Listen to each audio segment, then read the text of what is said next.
চলে গেছিলাম হচ্ছে পুজো বাড়িতে। সেখানে হচ্ছে কৃষ্ণ ঠাকুরের কীর্তন হচ্ছিল, তো সেখানে ঢুকে ঠাকুরকে প্রণাম করে নিলাম, ভালো করে দেখে নিলাম। আর দেখতেই পাচ্ছেন কত ভোগ দেওয়া, আর খুবই সুন্দর লাগছে দেখতে, আর কি সুন্দর সাজিয়েছিল জায়গাটা, তো খুবই ভালো লাগছে। তো এখানে হচ্ছে কীর্তন হচ্ছিল এবং কীর্তনের হচ্ছে আজকে ভোগ খাবো বলেই আমরা এসেছিলাম, মানে পুজোর যে ভোগ সেই ভোগটা খাবো বলে এসেছিলাম।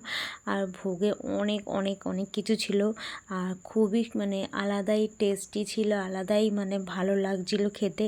এরকম ভোগ খেতে কার কার ভালো লাগে অবশ্যই আমাকে কমেন্টে বলবেন।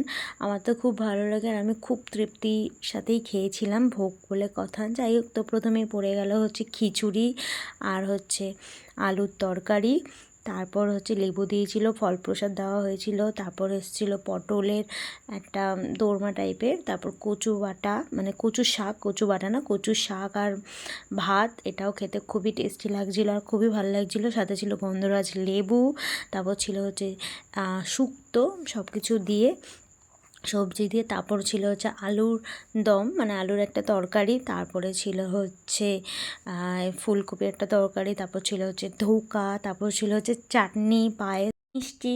যাই হোক, তো ভিডিওটি ভালো লাগলে অবশ্যই লাইক কমেন্ট করে দেবেন। টাটা।